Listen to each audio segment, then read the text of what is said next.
di mana Ustadz mengatakan bahwa pada pendapat Ustadz hukum solat berjamaah di masjid bagi lelaki adalah wajib. Ustadz telah memberikan 5 dalilnya. Namun ada juga pendapat yang mengatakan ianya sunat muakkad. Adakah ini boleh dianggap sebagai sebuah khilafiyah? Menurut mazhab Syafi'i sunnat. Menurut mazhab Maliki salat berjamaah di masjid sunnat muakkad. Menurut mazhab Syafi'i fardu kifayah. Menurut mazhab Hambali fardu ain. Itulah mengapa banyak masjid di tempat kita orang tidak datang ke masjid kerana dia berpahaman fardu kifayah.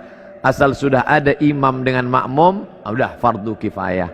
Macam memandikan jenazah, fardu kifayah. Awak tak ikut mandi jenazah, dah cukup dah fardu kifayah. Allahu Akbar, Allahu Akbar. Awak tak ke masjid, fardu kifayah. Salahkah Imam Syafi'i? Tidak. Kerana masa itu masjid kecil orang banyak, maka cukuplah yang ada di dalam masjid itu saja. Sekarang terbalik, masjid besar orang tak ada.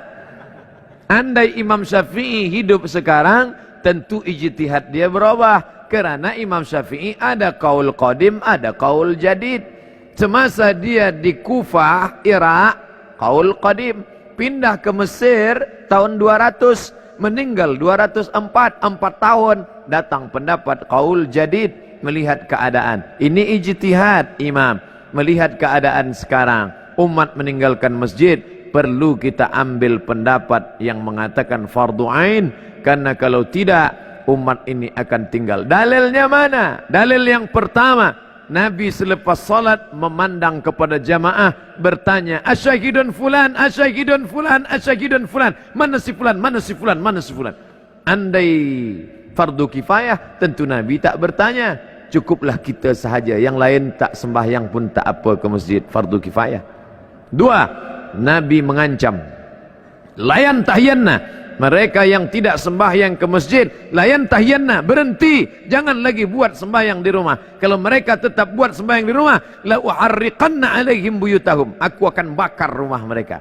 Ini wa'id menurut ilmu usul fiqh. Wa'id litahdid, ancaman, litahrim, perbuatan itu haram, maka haram lawan daripada haram adalah wajib. Yang ketiga, ketika sedang perang, wa idza kunta fihim, ketika kau berada bersama mereka sedang perang, fa aqamta lahumus shalah, engkau melaksanakan salat.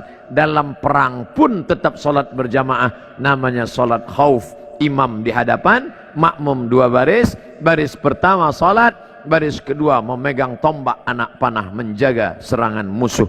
Selepas salat baris pertama mundur ke belakang, baris kedua maju ke hadapan. Sedangkan perang pun tetap salat berjamaah, apalagi tidak perang.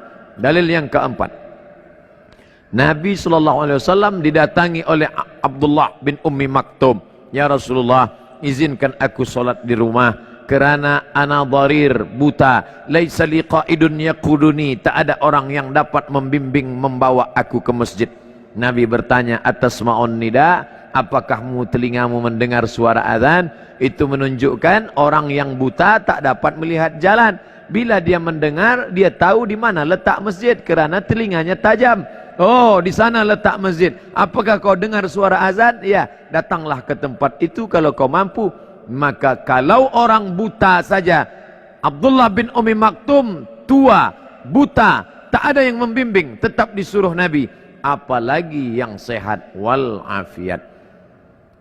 Cukup satu dalil bagi orang yang mau menerima kebenaran, tapi 1001 hujah untuk menolak bagi yang bukan mencari kebenaran, tapi hidupnya mencari pembenaran.